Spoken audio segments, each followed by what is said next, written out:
Welcome to Hope at Night, featuring Wes Peppers. Q&A with our live audience and host Anil Kanda. Today's episode, can Bible prophecy transform your life?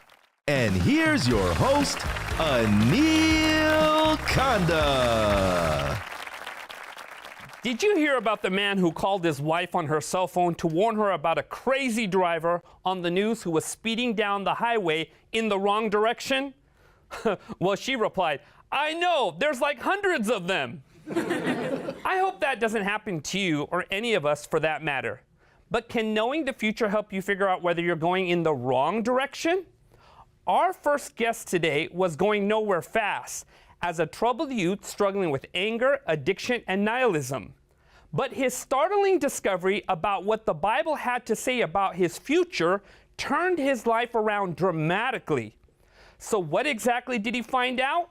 Let's find out. Please welcome to Hope at Night, Wes Peppers.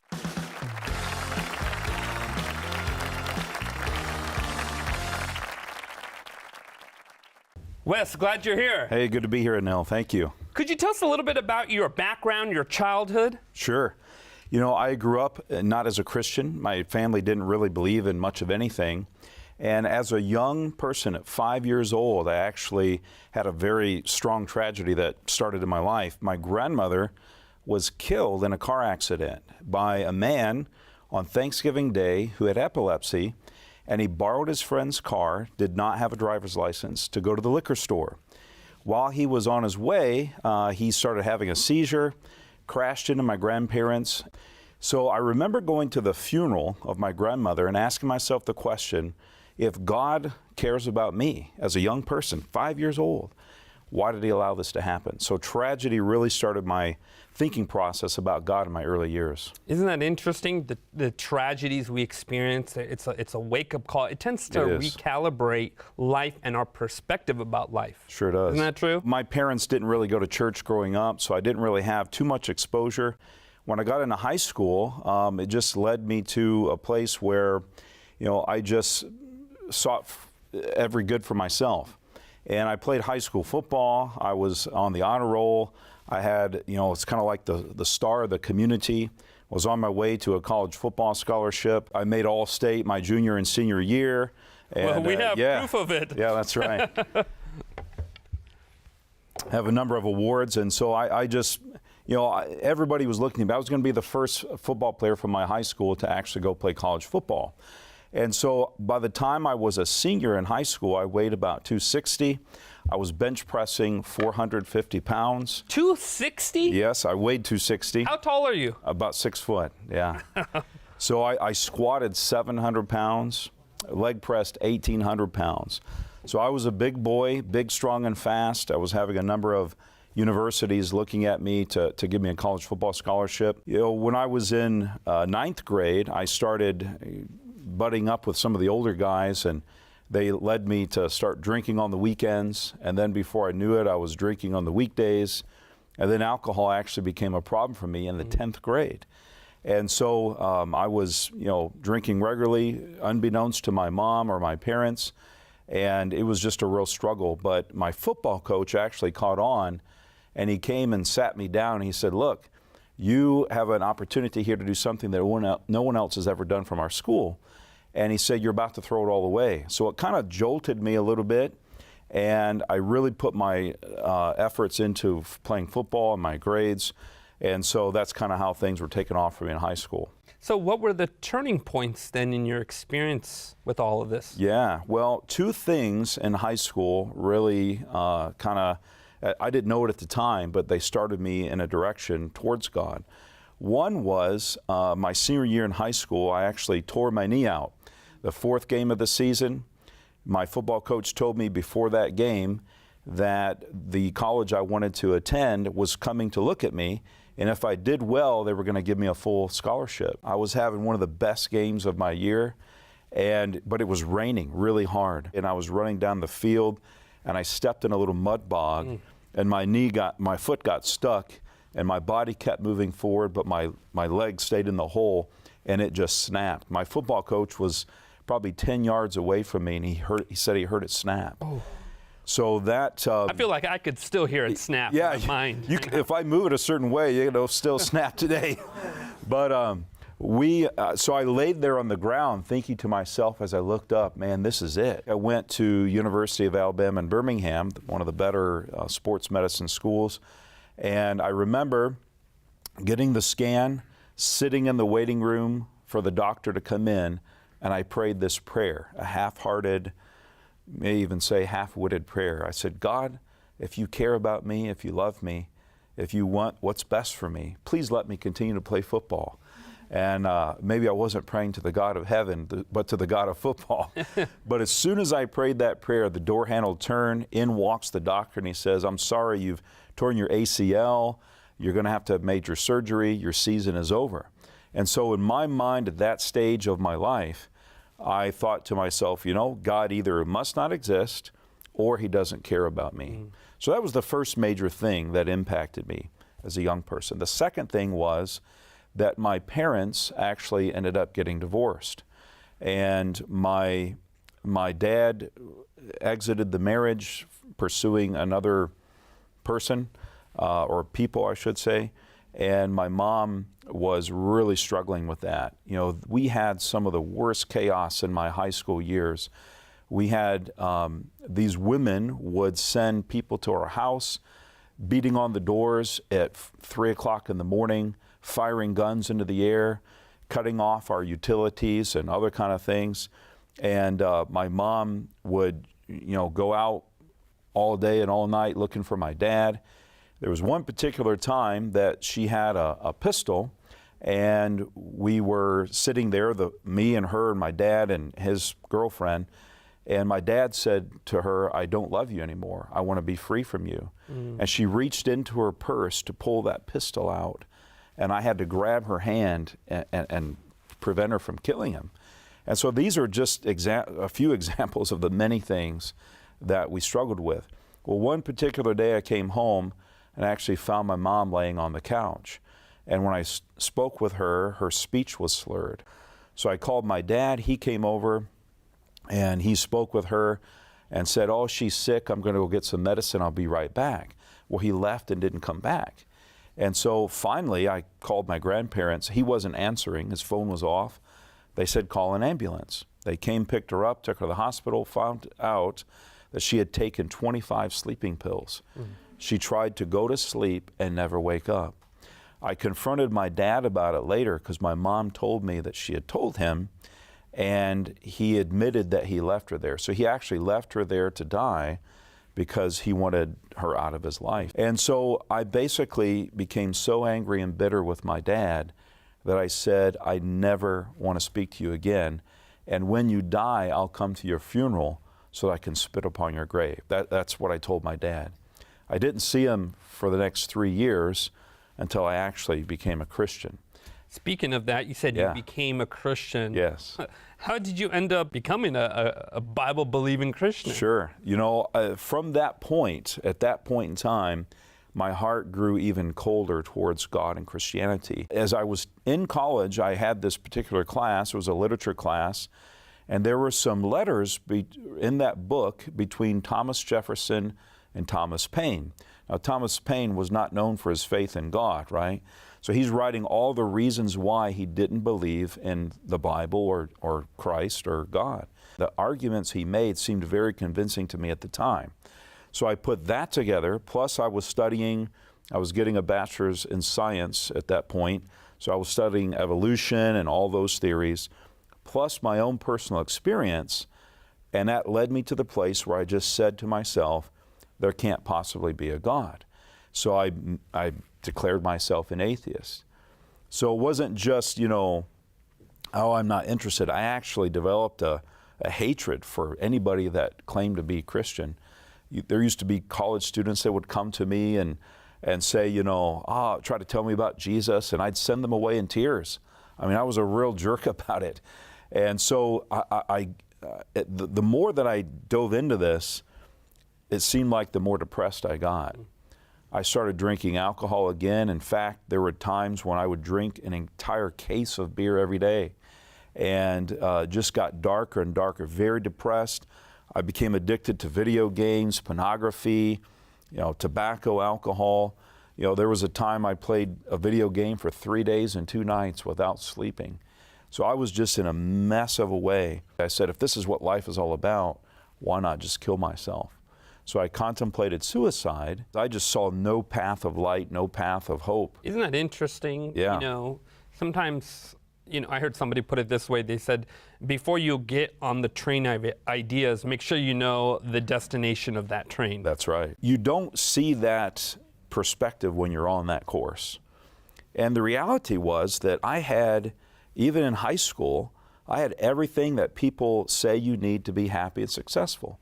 I had popularity, I was making good grades, we were comfortable, and I was on my way to a good college education, a great future, had everything that people say you need, but I still just had something missing. At that point, I couldn't figure it out.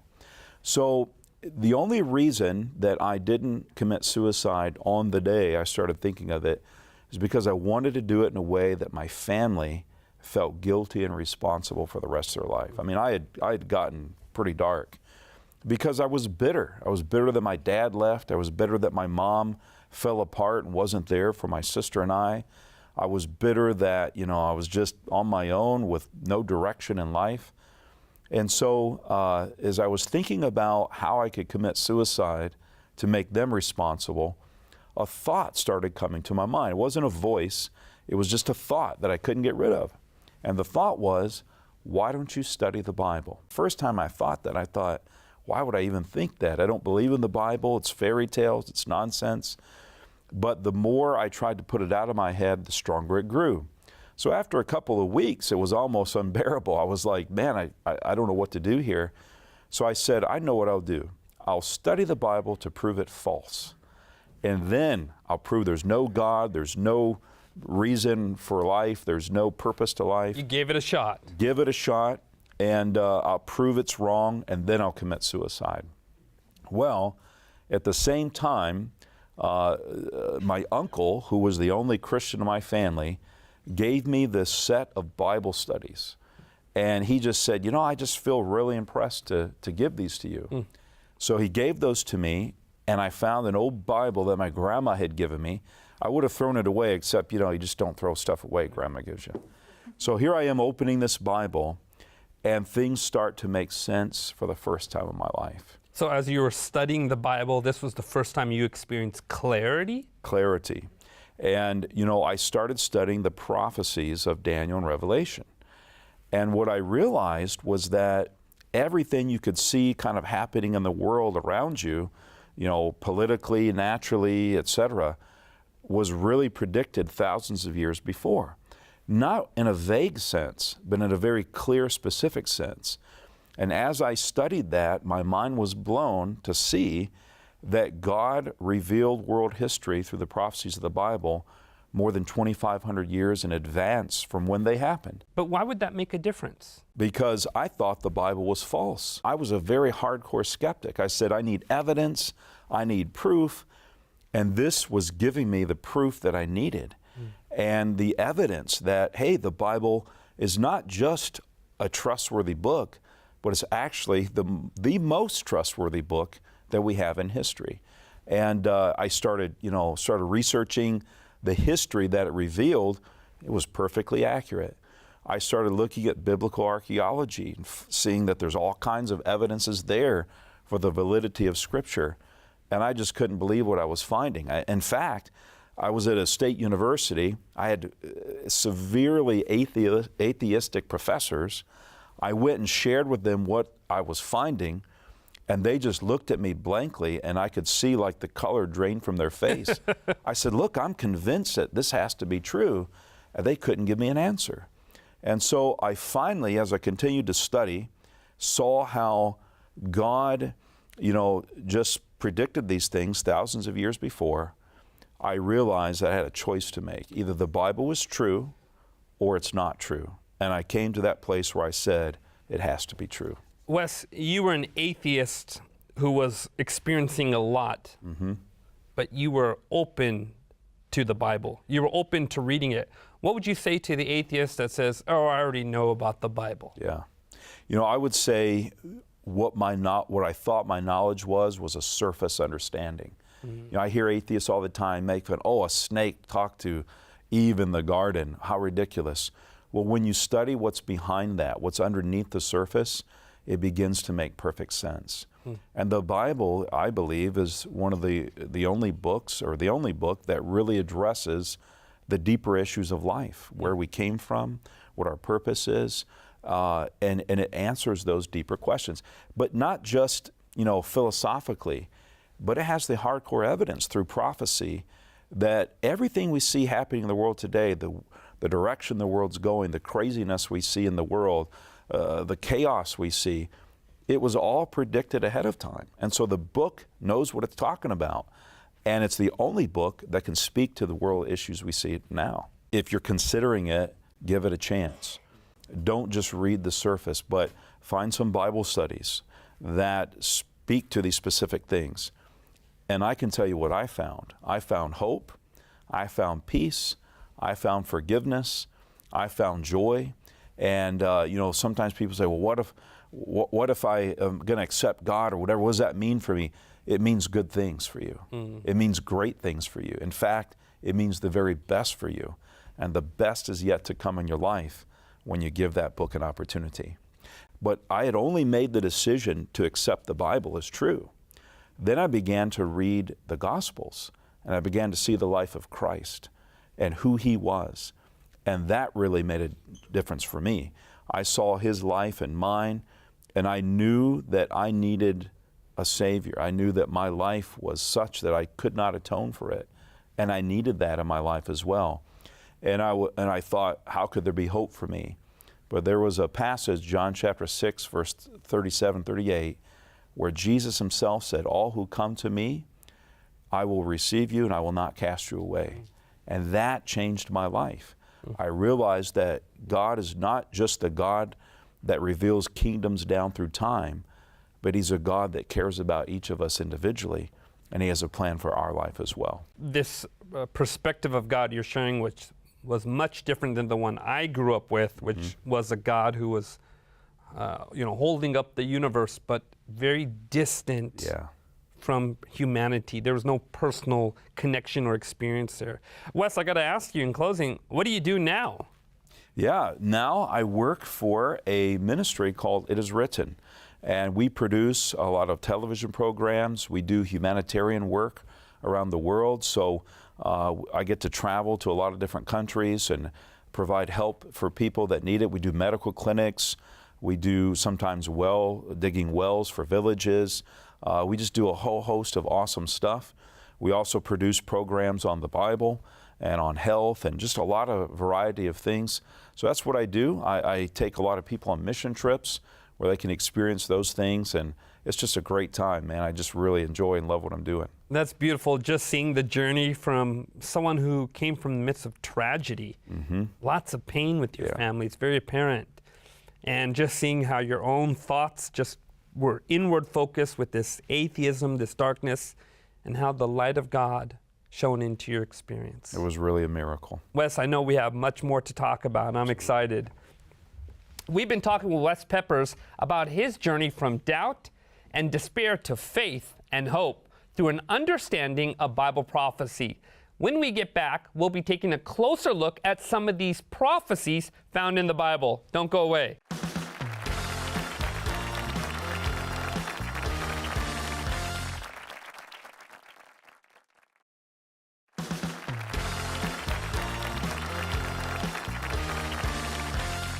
Welcome back to Hope at Night. We've been talking with Wes Peppers about how Bible prophecy radically transformed him from being an angry addict to living a life of ministry.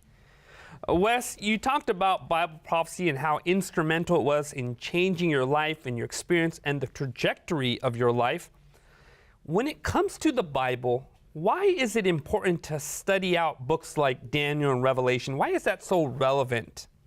You know, a lot of people view them as just, Daniel as an old book that we don't need anymore. Revelation is a book we can't really understand. But really, those two books speak to our generation and our age more than they did in the age when they were written. And they are revealing events that we see happening in the world today being unveiled. And the beauty of it is because God wants us to know what's happening. He wants us to understand what's taking place in the world, and more importantly, why it's happening. God has opened to us the history of the world all the way down through the ages, and He did it before it happened. And so that gives us confidence that, hey, the Bible can be trusted. If the Bible can be trusted, God can be trusted. If He has a plan for the world, He has a plan for me too. So it's a beautiful thing. When it comes to the study of Bible prophecy, are you saying that Bible prophecy shouldn't make us into conspiracy theorists or doomsday prepper, but it should lead us to trust God more? Absolutely. And some people can get off on those types of things, and really the Bible is clear. We don't need to speculate about it. We don't need to add conspiracy ideas and that kind of thing. I think there's always been those types of people, but the Bible is very specific. It's not full of suspicion or doubt or vagueness.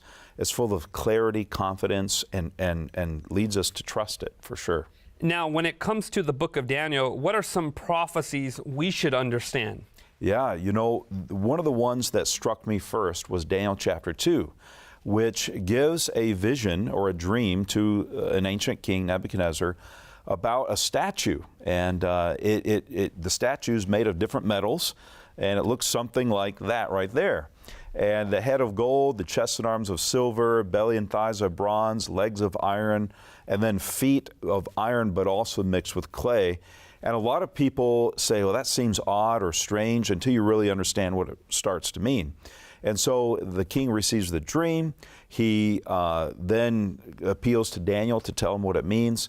And Daniel begins to unveil the future of the world for more than 2,500 years, starting with the kingdom of Babylon, which Nebuchadnezzar was the king of. And he chases all the way down through history till you get to the bottom, which when you unveil and you understand what that means, it's speaking about the nations we understand today of modern Europe. And so the statue is really a timeline that goes from Daniel's day to our day. Now, the amazing thing about that is that Daniel died just after the Babylonian Empire. He didn't live to see those thousands of years, and yet the things that he wrote were perfectly accurate all the way down through time until where we see ourselves today. And according to the Bible, the next event to happen is the coming of Christ to the earth, just like Jesus said He would return. And so I'm confident that if Daniel was correct about all those other things in that statue, all those nations that would rise and fall according to God's hand, then he most certainly has to be correct about the soon coming of Christ. That's fascinating. You're essentially telling us about this timeline that's found in the book of Daniel that leads us all the way from Daniel's time to the second coming. Yes. So when it comes to where we're living at, where are we living at in regards to the timeline? We're living all the way down. And you take a look at each metal, it represents an ancient empire. The Medo-Persians were the silver, the Greeks were the bronze, the Romans were the iron. And then it says that empire would break into 10 pieces, and those 10 pieces would rule until Christ comes. When Rome fell historically, it did break into those 10 segments. They had ancient names, but they're essentially the modern European nations of today, England, France, Germany, etc.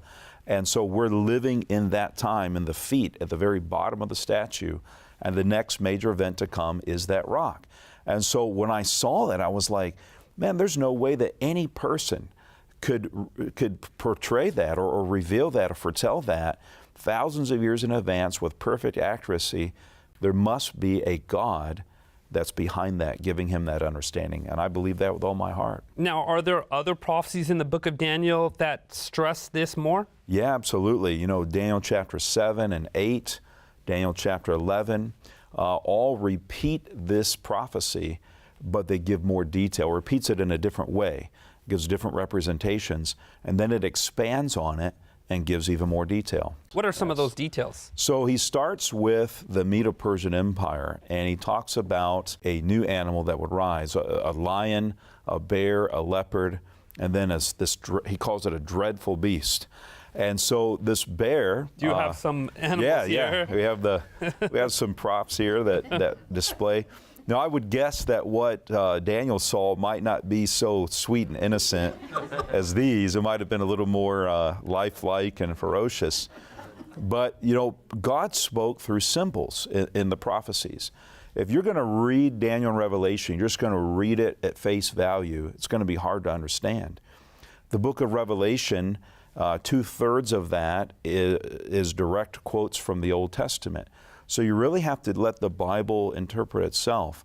But when you do that, you start to unlock the meanings of these symbols. So if I understand this right, in Daniel 2, you have this timeline of these nations that would show up all the way to the very end. Yep. But then in Daniel 7, there is this sort of reiteration of the same prophecy, but now with more details. More details, that's So right. God is now employing animals, and we see that in our world today, right? Yeah, we see sure. animals being used to represent political parties or right. nations, etc. Yep. What were some of the details in this sort of second version of the prophecy found in Daniel 7?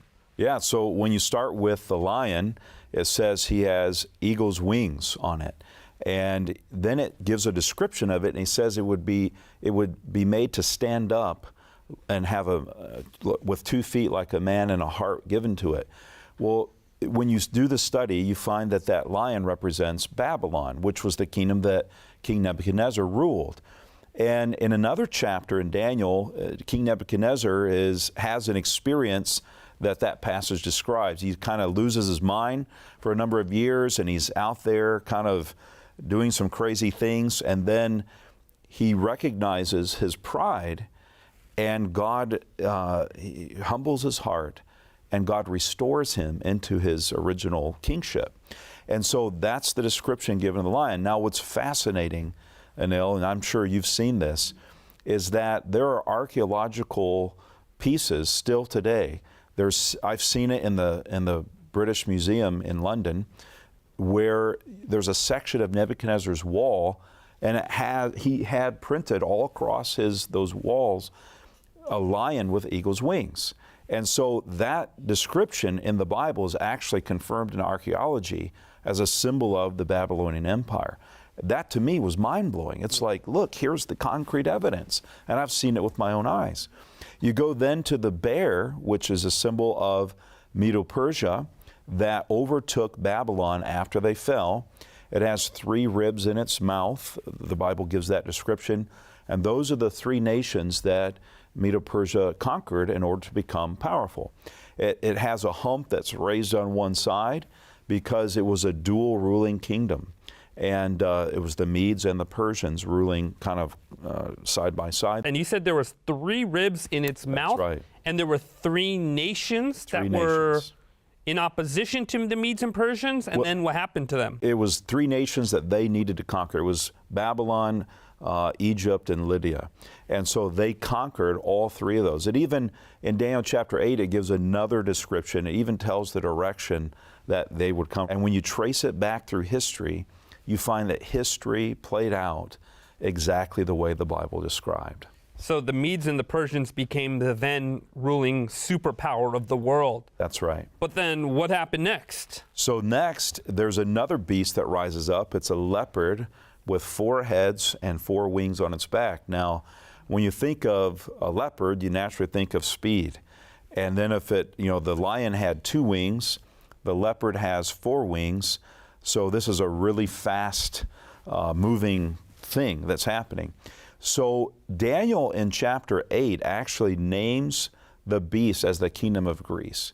Now that to me was fascinating because he's naming Greece as the next world ruling empire long before he lived to see it. He died before it ever even happened. The first king was Alexander the Great. He conquered the world in barely 7 years. So he conquered the entire then known world in a very rapid amount of time, and he was the ruler over that empire.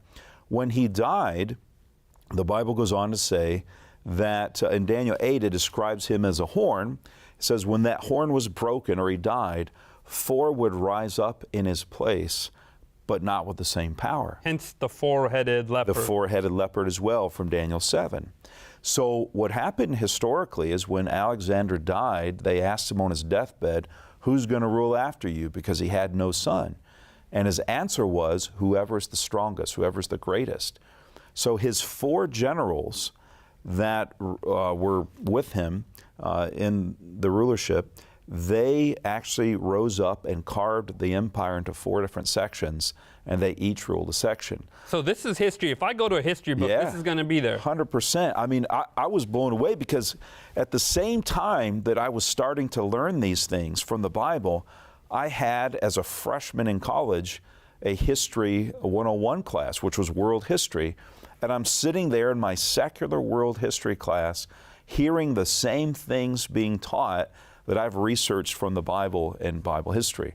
So, you know, I remember as a kid, even when I didn't really know much about the Bible, I used to think, because I loved history as a kid, and I would read and study it, I used to think of Bible history over here and real world history over here, kind of as 2 separate things. But then as I'm studying this out, I'm realizing, no, the Bible's describing world history. It's a part of world history, and it reveals world history. So here you have Daniel predicting the rise and fall of different empires, hundreds and even thousands of years before they ever even happened, with 100% accuracy. Mind-blowing. What about this last creature that Daniel sees? Yeah, so you see it in Daniel 2, again in Daniel 7. He describes a dreadful beast that rises up, and he has 10 horns, you know, similar to, and those horns were made of iron, just like in Daniel 2, the legs were made of iron. And so he says the angel comes and is going to give the interpretation of that. And he says the 10 horns are 10 kings that would arise out of this kingdom. Well, naturally, after Greece, Rome took over, and Rome ruled for a very long time with an iron fist. But the day finally came when Rome would fall, just like the Bible predicted. And when it did, just as the Bible said, it split into 10 pieces, and different tribes ruled those little empires. And so those are represented by those 10 horns. And so that's, to me, it's very fascinating. And what you find also in Daniel chapter 2, the metals. You have the gold. Well, gold was a very common metal used in Babylon. Silver was used in Medo-Persia. They used silver coins as their currency. In Greece, it was represented by the bronze, and they developed bronze weaponry. Bronze shields, bronze armor. And armor. And then Rome was represented by the iron, and they developed iron weaponry. So each metal got stronger, but it got less valuable. And so it's a description of these empires down through time. So that 4th beast would represent Rome, and then it would split into those 10 tribes that eventually became known as the modern European nations of today. Now, when it comes to the book of Daniel and Revelation, we see this, as you're describing, this timeline all the way throughout history, and then it leads us to the end of the last superpower there was in this world, which was the nation of Rome, the Empire of Rome. Since then, there has not been a world superpower that controlled the entire world. Right. The Bible talks about an Antichrist. Now, for many people who may not know, can you tell us exactly what that term actually means, Antichrist? Yeah, a lot of people use the English definition of anti, meaning against. And the word Antichrist, in a sense, does mean against, but actually what it means, the word anti in the original language means one who would take the place of Christ, not one who's trying to necessarily openly fight against, but one who would attempt to take the place or replace Christ upon the earth. That's what it means. You know, I remember when I was becoming a Christian, I decided to watch some Christian prophecy movies. Yeah. They described, you know, the Antichrist, this villain of Scripture that shows up would come from Satan sleeping with some woman. Right. And there'd be this child that would be born that would do all sorts of things. What does the Bible actually teach about this figure? Well, to comment on what you just said, you have this picture of this guy who's smiling at the masses, and he smiles and his teeth kind of twinkle, and then he turns away from them and his eyes like turn red. Got lizard eyes or something. Yeah, something like that. You've seen the same movie? Yeah, I've seen the same movie. So that's not quite the picture that the Bible describes. The Bible describes, the Antichrist. It calls it a beast. In Daniel 7, it describes it as a little horn or a little nation. In the book of Revelation, chapter 13, it describes it as a beast power, which is also a nation, the Bible describes. So this would be actually a political, religious power that would rise up, according to Daniel, historically, and then according to the book of Revelation, it would exist prophetically at the end of time. So we're not talking about a person, we're talking about a system, an entity that has existed for a long time upon the earth, exists really today when you study it thoroughly, and will continue to exist until the end of time. It has the eyes like the eyes of a man, so it does have a man that leads it, but that man in and of itself is not the Antichrist. The Antichrist is the system or the entity. What's the big problem with the Antichrist? Well, the Bible gives many descriptions of what the problem is. This power would, resist the things that God has set up. For instance, the ministry of Christ, the understanding of salvation, the understanding of the character of God. It would misrepresent it while at the same time kind of representing it. And so it would portray a picture of God that people could accept, but it wasn't quite accurate. And so in addition to that, there's a number of theological errors, doctrines that have been misrepresented down through time that, I'll just give you a perfect example of one. This system kind of developed the idea of hellfire and eternal hellfire. Now, the Bible does talk about hell, but a misunderstanding of that has made more atheists than just about any other teaching of the Bible. And so, I bump into atheists all the time. They say, well, if God's going to be like this and burn people forever and ever just for a short amount of time on the earth, that seems unfair to me, and it is. And really, that's not the God that the Bible portrays. So this system has been established, and it has really led people astray from the truth of the Bible and really developed a false picture of God and Jesus in their minds. Does this system play a role at the very end? Oh, very much so. It talks about in the book of Revelation 17, Revelation 13, that it unites itself. Our nation has been established on the separation of church and state. But the Bible says at the end of time, it will attempt to unite those together and will be successful and really force upon the world a worship that is contrary to what God portrays in the Bible. And so it plays a very active role. It will play a role in the lives of every person on the earth and have an impact for sure. And if you study prophecy and you watch what's happening in the world today, you see that really it's right on track. And it's really amazing to see how accurate the Bible is and the details it gives.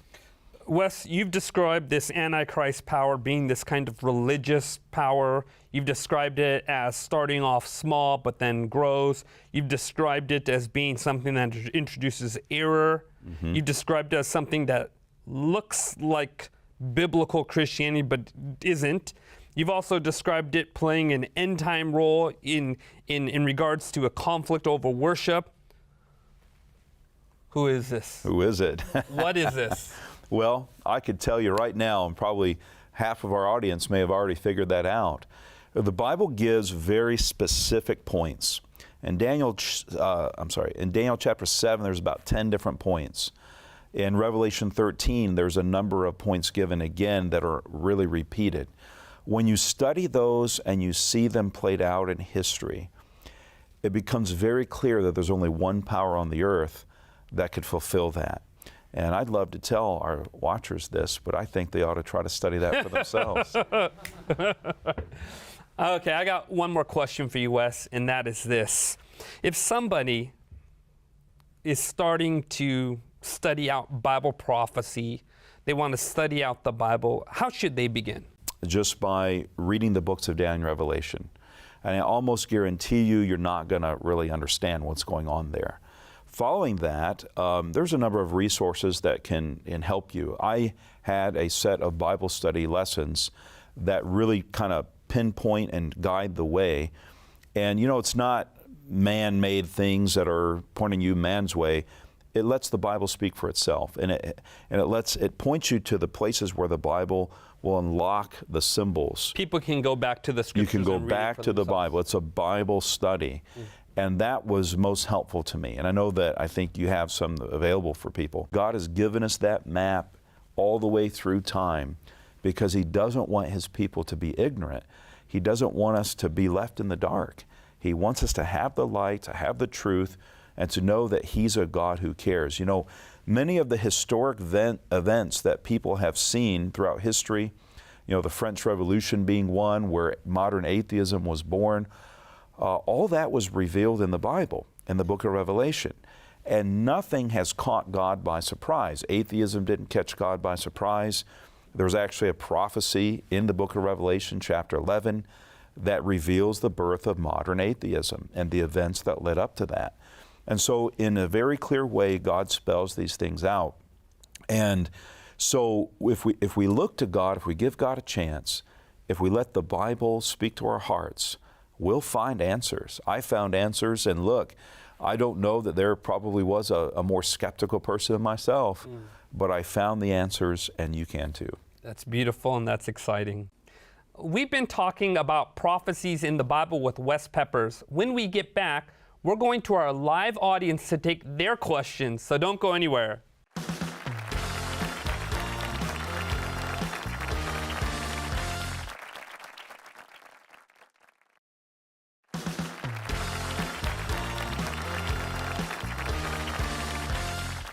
Welcome back to Hope at Night. We've been diving into the world of Bible prophecy after hearing Wes's incredible story on how Bible prophecy literally turned his life around.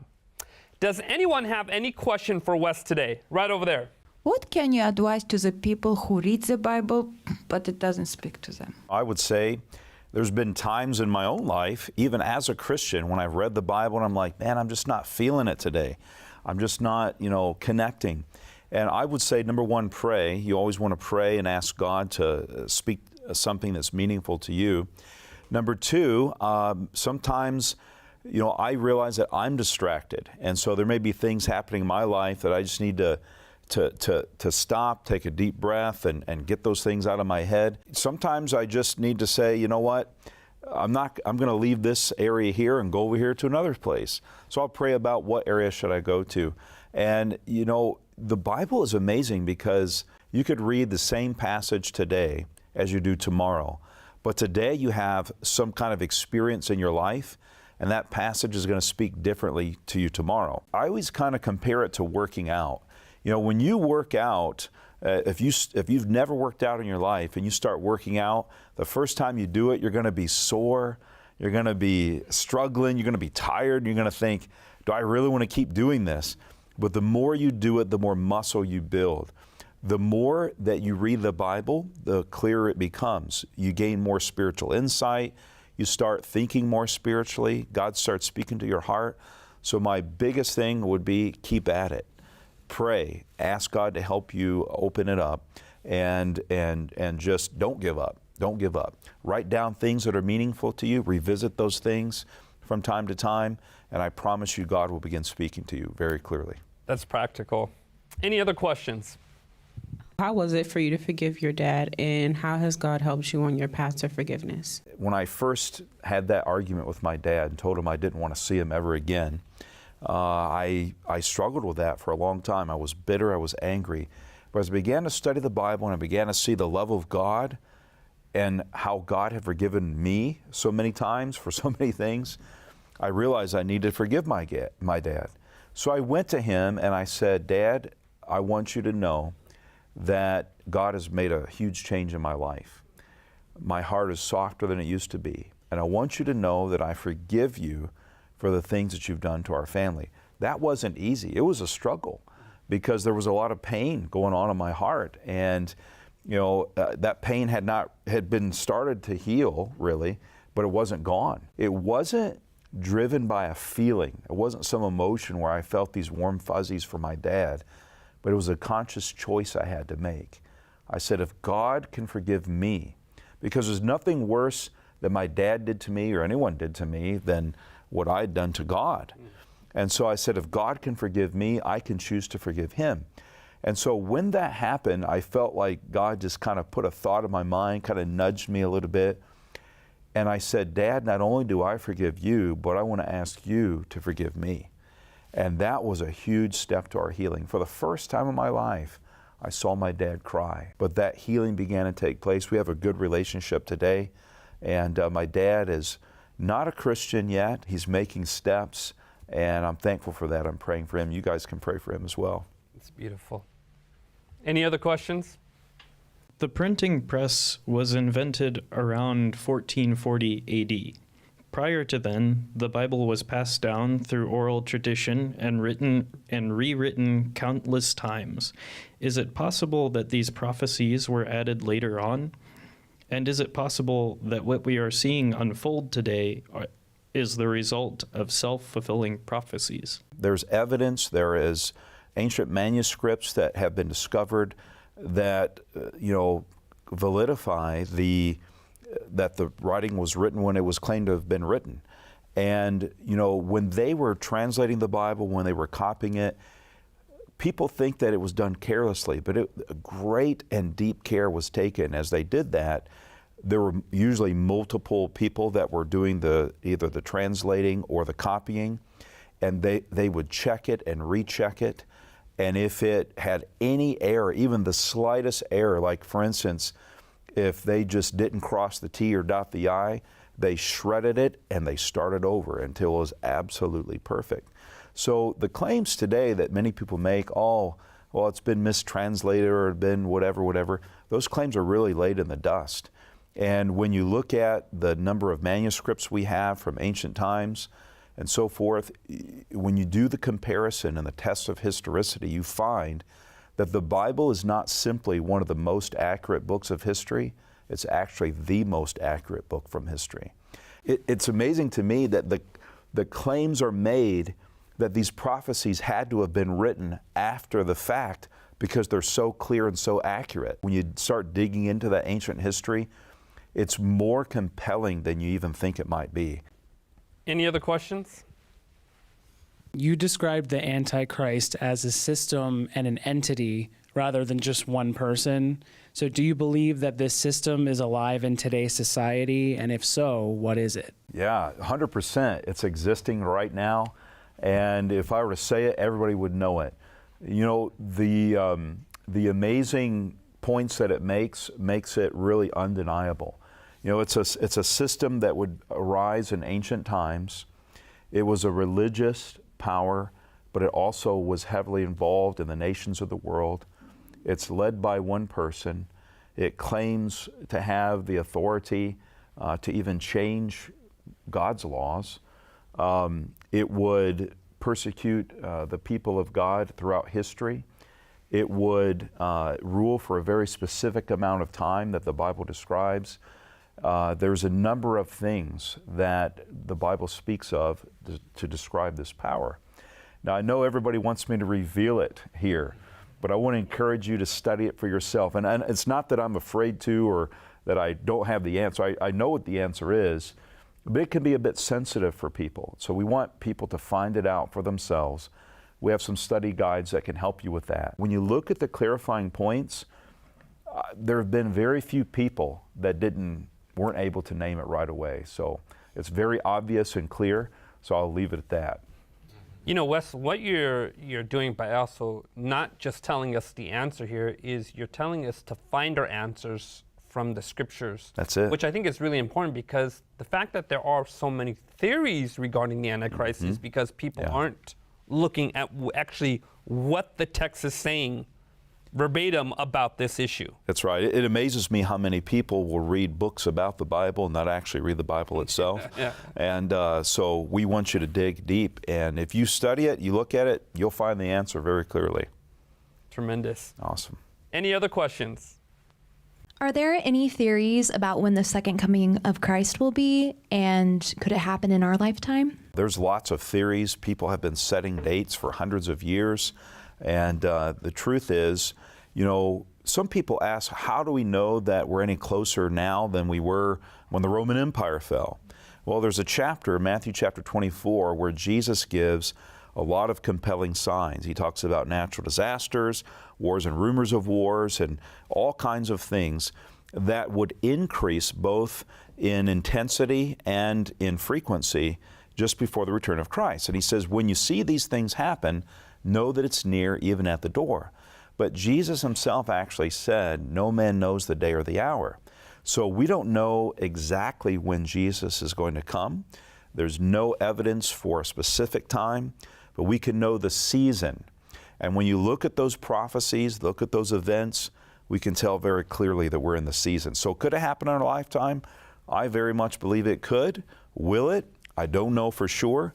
But if not in our lifetime, very near after it. With this understanding that Jesus is coming soon, what should be our response? Our response should be, am I ready? If this is all real, and I believe it is, the evidence is there, what's my standing with God? How do I know that I'd be ready for that event, and what does it mean to be ready? And the Bible gives answers to all those things, and I think there's some personal responsibility because, look, friends, there is nothing greater in the heart of God than that we would spend eternity with Him. And God is not the enemy, He's our friend. We say, well, why are we in all this difficult situation? God didn't cause it. Really, when you study the Bible, you find that we caused it. But God has made the way of escape. He's made the way for us to pass out of this pain and suffering world that we've experienced that He didn't create. He created a good world, and He's made the way for us. So if we would be willing to examine ourselves and say, maybe God does have the answers. Maybe God does provide the way. And there's something more to this life than just me. And I think you'll find a good, positive answer to that. That's right. Any other questions? How do the Bible prophecies explain events in Asian, African, American countries, civilizations, and empires? Some of the main prophecies of Scripture describe events that impact certain areas of the world. And so the Bible doesn't speak about every country, but a number of African countries, Ethiopia, Egypt, the Bible does talk about. There are some, it refers to Asia as well in the Bible. In the book of Revelation, in Revelation chapter 13, it speaks about the United States. And, some people, wow, that's amazing. But when you look at the points describing one of those powers, it very clearly speaks to that. The beauty of the Bible is that it reaches across every culture. It reaches across every race, every economic status. It reaches people that are, in slavery. It reaches people that are kings and emperors. And it speaks to every human heart. And God has a plan, and that plan is revealed. I'm sorry if, maybe Canada's not mentioned in the Bible. Not every country is mentioned, but every country is included in the sense that God wants all to be saved. And the fact that the Bible says that the gospel goes to every nation, tribe, tongue, and people tells us there'll be people from every country that will respond to his message of hope and salvation to them. Yeah, he doesn't just give the invitation to every nation, but to every individual. Right. And that's what's special, makes it personal for us. Right. And so when you look at the Old Testament, there's such an emphasis on the nation of Israel. Yeah. So what was God doing in those other nations? Yeah, God was working as well. You find many stories in the Bible of individuals from other nations that came to Him and a knowledge of Him. But also with the nation of Israel, it wasn't God's intention that Israel was the only nation He acknowledged and loved and cared about. But God wanted Israel to be a light to all the other nations. He wanted them to carry His message of hope and love to every nation upon the earth, and that the other nations would come to a knowledge of God and an acceptance of God because of the example of the Israelites. Unfortunately, they kind of messed that up, but God still reaches the world with His message, even though humanity may fail at the delivery of that sometimes. That's right. Any other questions? Right over there. Wes, how much time should one spend studying the Bible if you're just starting out? I would encourage somebody who's starting out to start with the Gospel of John. That's my favorite gospel. It's a beautiful book. But how much time is really up to the individual. And the advice I always give people is spend as much time until you feel at peace that you've connected with God. That's the answer. For some, that may be an hour. For some, it may be 5 minutes. For some, it'll be an hour today and 10 minutes tomorrow. But spend the time that you feel you need to be there in the presence of God. Same goes for praying as well.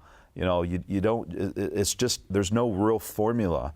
The formula is God speaking to your heart. That's the answer, I would say.